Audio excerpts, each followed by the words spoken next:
Здравствуйте! Сегодня у нас урок по сахарной флористике, и мы будем делать открытую розу. Надеюсь, что вы оцените, потому что я очень старалась. Чтобы поддержать канал, обязательно подписывайтесь, а также делитесь этим видео в соцсетях. Секрет такой розы заключается в цветовой гамме. Мы будем специальным образом тонировать лепестки. Конечно, большую роль сыграет мастика, с которой вы работаете. Цветочная мастика должна раскатываться очень тонко. Посмотрите, вот эти лепестки практически прозрачные. Напоминаю, что я работаю с сахарно-рисовой мастикой. Это мой авторский рецепт, и вся нужная информация есть в описании под этим видео. Перед работой разминаем хорошенько мастику. У меня не окрашенная, просто белая. Будем окрашивать мастику в персиковый цвет. Для этого я использую два тона, розовый и желтый. На количество мастики 50 грамм я беру 1 капля розовый и пол капли желтой. И я пользуюсь гелевыми красителями от Americolor. Но можно взять любые другие. Выминаем мастику, пока цвет полностью не проявится. Вот посмотрите, какой оттенок получился у меня. И теперь еще заворачиваю в пленку, оставим на минут 15, чтобы цвет полностью проявился. Для розы я использовала вот такие вырубки.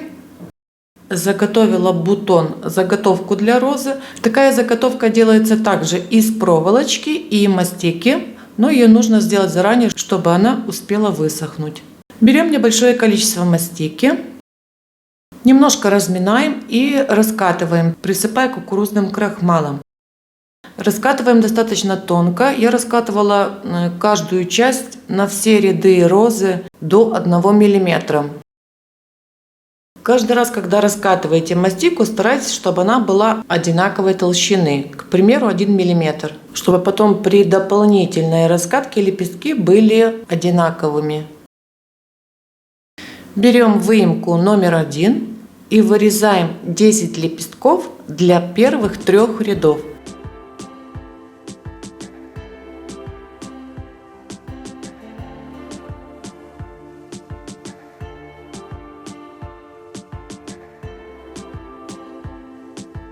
Два лепестка на первый ряд, 3 лепестка на второй ряд и 5 лепестков на третий ряд. Теперь дополнительно каждый лепесток еще раскатываем. Утончаем верхнюю часть лепестка. Вот раскатываем вправо, прямо, влево. Делаем эту часть лепестка прозрачной. А у основания у нас остается, обратите внимание, вот такой ромбик, более плотный. Таким образом раскатываем все 10 лепестков и складываем на мат. Обратите внимание, что лепестки немного увеличиваются после дополнительной раскатки. Также форма лепестка может быть не идеальной, но это не страшно. У настоящих роз лепестки также не ровные, и они отличаются друг от друга. У основания лепестка идет уплотнение в виде ромба, а большая часть лепестка практически прозрачная. Теперь дополнительно можно, если есть желание, утончаем шариком еще края. Вот такой толщины они должны быть. И теперь начинаем клеить первый ряд. Для первого ряда клеим 2 лепестка. Смазываем бутон клеем. Клей можно сделать самому. Приклеиваем лепесток немного выше, чем конец бутончика заготовки.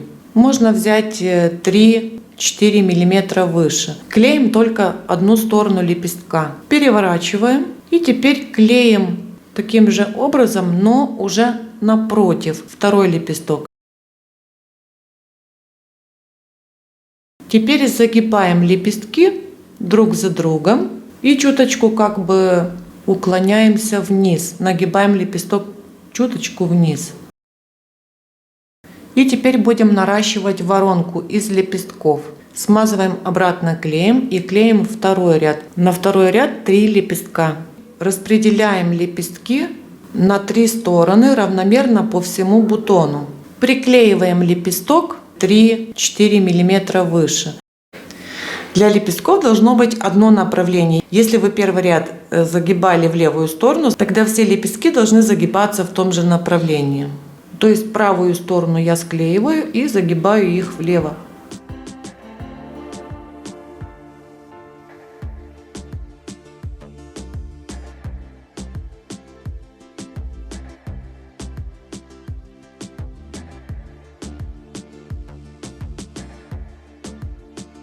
И теперь клеим третий ряд, 5 лепестков. Снова поднимаемся на несколько миллиметров, приклеиваем все лепестки немножко выше, чем предыдущий ряд. Следите за тем, чтобы лепестки располагались, чтобы расстояние между лепестками было приблизительно одинаковым. И также следите, чтобы края лепестков из одного ряда были на одном уровне. А теперь смазываю немножко с другой стороны. И также не доходим до верха, чтобы вверху края лепестков оставались свободными. Загибаем в левую сторону и чуток вниз наклоняем лепесток. Прижимаем, прижимаем хорошенько. Снизу также все прижимаем. И у нас формируется бутон.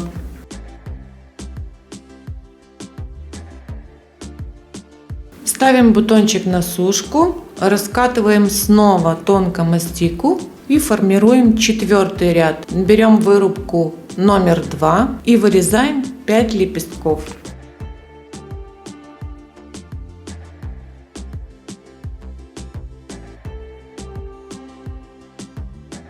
Пока делаем то же самое.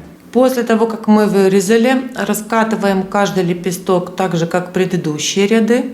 Складываем на мате. Утончаем дополнительно шариком края лепестков.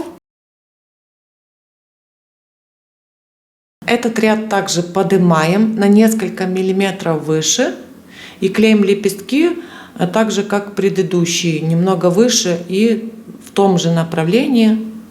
Клеим четвертый ряд, 5 лепестков.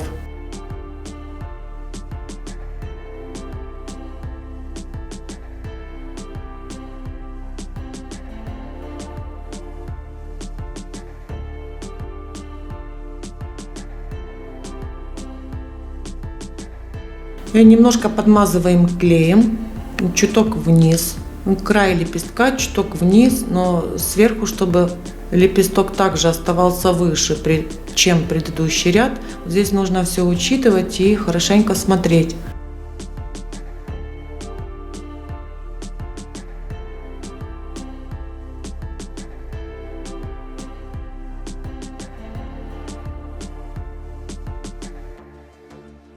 Переходим к пятому ряду. На пятый ряд будем клеить 5 лепестков. Выемка номер 2. Делаем все то же самое, что для предыдущего ряда. Раскатываем тонко мастику, вырезаем 5 лепестков, раскатываем каждый лепесток дополнительно, выкладываем все лепестки на мат, утончаем еще края лепестков.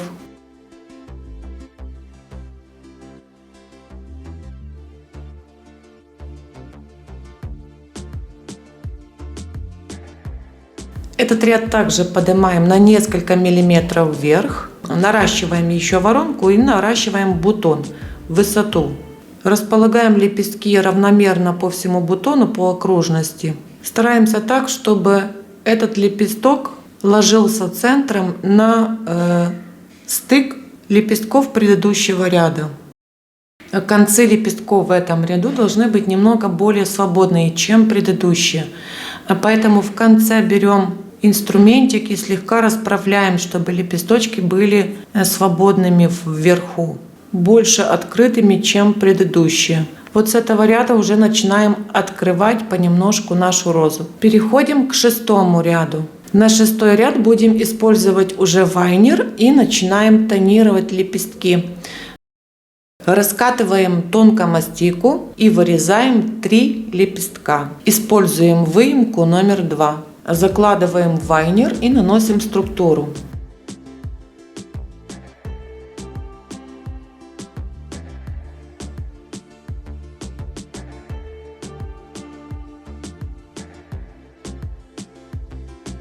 Теперь эти лепестки нам нужно затонировать. Для этого я использовала краситель Мальва. Можно взять также яркий розовый, либо глубокий розовый, либо ультрарозовый. Есть разные названия. Лепестки тонируем только с одной стороны и только краешек лепестка. Сильно не нужно. Вот придаем легкий розовый тон с внутренней стороны лепестка. Тонируем все 3 лепестка. Видите, они не одинаковые, затонированы по-разному и только с одной стороны. Также нам нужно затонировать бутончик. Смотрите, берем кисточку и просто легкими движениями не внутрь бутона, а вот влево-право, просто вот такие мазки по кончикам лепестков. Тогда мы заденем только край, и у нас будет красивый ободок розовый.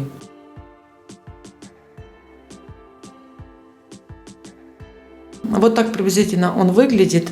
Но потом еще в самом конце, сам центр я еще закрою розовым. Нужно взять тонкую кисточку и легонько поставить точку в сам центр. Располагаем лепестки равномерно на 3 стороны по всему бутону. Нам нужно вот из этих лепестков создать треугольник. Приклеиваем снизу, клей наносим до половины бутончика и приклеиваем только снизу. Не забываем, что у нас лепестки должны идти в одном направлении. Посмотрите, я в этом ряду также загибаю лепестки все в одну сторону. Край предыдущего лепестка должен накрывать следующий лепесток, но в том же направлении, что были предыдущие ряды. Они должны между собой соединяться и вот такой формируют такой треугольник. Лепестки 6-го ряда также поднимаем выше, где-то на 5 миллиметров, потому что мы еще их будем подгибать немножко. И вот теперь один краешек загибаем. Следите за тем, чтобы лепестки находились на одном уровне друг с другом. Верх лепестков оставляем свободным и слегка загибаем одну сторону. Делаем 7-й ряд. Используем выемку номер 3 и вырезаем 5 лепестков. Делаем все то же самое, что в предыдущем ряде.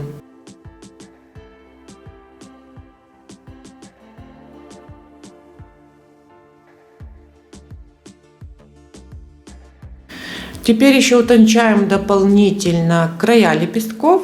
И, внимание, в этих лепестках мы также у основания лепестка делаем небольшое углубление шариком. Ну и после этого тонируем в точности так же, как предыдущий ряд. Слегка только розовым. Тонируем все лепестки. Бутон мы будем также тонировать. Для этого тона мы используем светло-желтый и белый диоксид титана. Смешиваем, у нас получается такой светло-светло-желтый. Наносим до большей половины лепестка. У основания бутона делаем более светлее, чем выше, тем меньше краски. Делаем такой плавный переход. Эти лепестки этого ряда мы уже подкручиваем, переворачиваем лепесток и подкручиваем края. Можно поставить палочку по центру и как бы от центра подкручиваем конец лепестка вниз как бы. И закручиваем уголки лепестков на каждом лепестке. Теперь укладываем лепестки на сушку вот таким образом. Если есть возможность, то используйте тоже такой мат.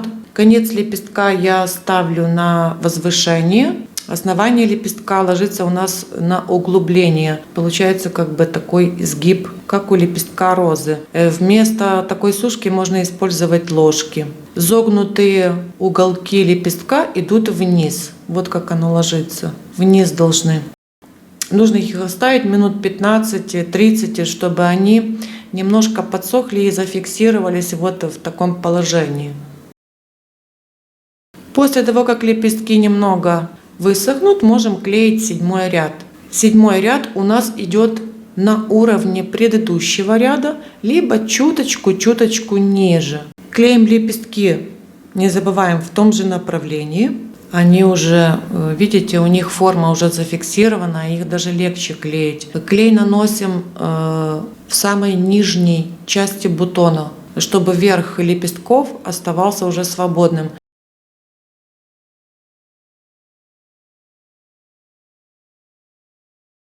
Смазываем клеем каждый лепесток только с одной стороны. Одна сторона у нас остается свободной, а другую нам нужно приклеить к бутону. Но мы клеим не полностью лепесток, смазываем клей до середины. Верх оставляем свободным. Вот так смазываем и подклеиваем. И у нас получится красивая роза. И теперь с обратной стороны также слегка прижимаем у основания лепестки, чтобы они также хорошо держались. Смотрим, где нужно подправить. С одной стороны чуток больше можно изогнуть лепесток. Тут уже зависит от фантазии, от желания, от человека, который делает эту розу. Так каждый видит по-своему. И надо делать так, как нравится. У каждого свой вкус и свой неповторимый стиль.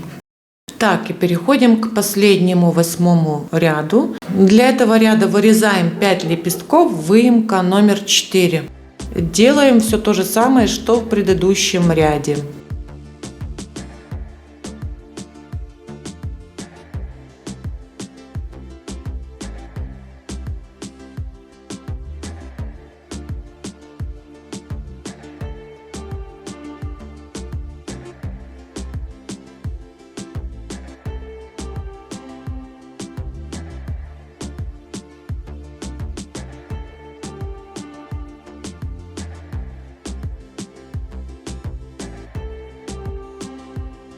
И складываем на сушку сушиться. Пускай слегка зафиксируется. И после этого подкрашиваем у основания лепестка. Мы смешиваем светло-желтый с белым. Делаем светлый-светлый желтый такой. У основания наносим более плотно и делаем плавный переход. Окрашиваем вот этим светлым. Тонируем светлым цветом только нижнюю часть лепестка. Выше не заходим.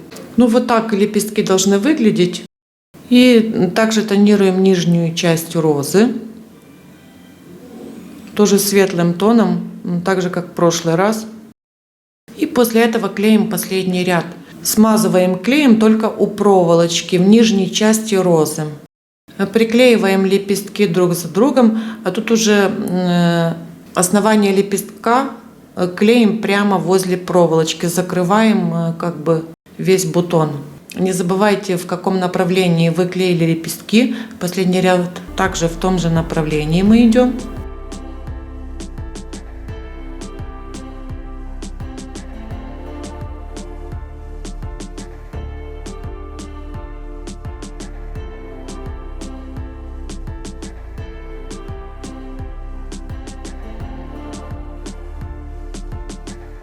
У основания хорошенько прижимаем лепестки, чтобы они хорошо держались.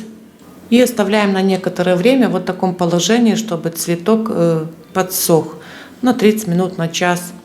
Пускай роза схватится. Потом будем дорабатывать. За это время, пока роза сохнет, мы сделаем чашелистик для розы. Нам нужна зеленая мастика. Разминаем и делаем такую шляпку. Теперь после этого нам нужно утончить края шляпки. Утончаем с помощью маленькой скалки.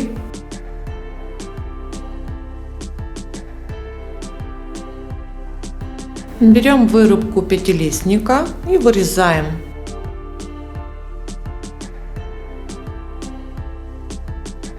Теперь шариком утончаем чашелистник, листочки одновременно вытягиваем и утончаем.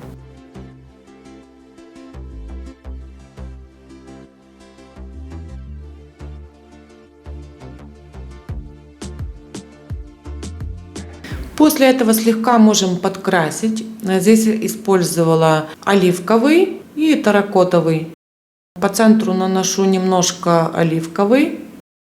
Тяну к основанию более темный, а конец листка более светлый. а края забью терракотовым. Вот просто край делаем ободок такой терракотовый.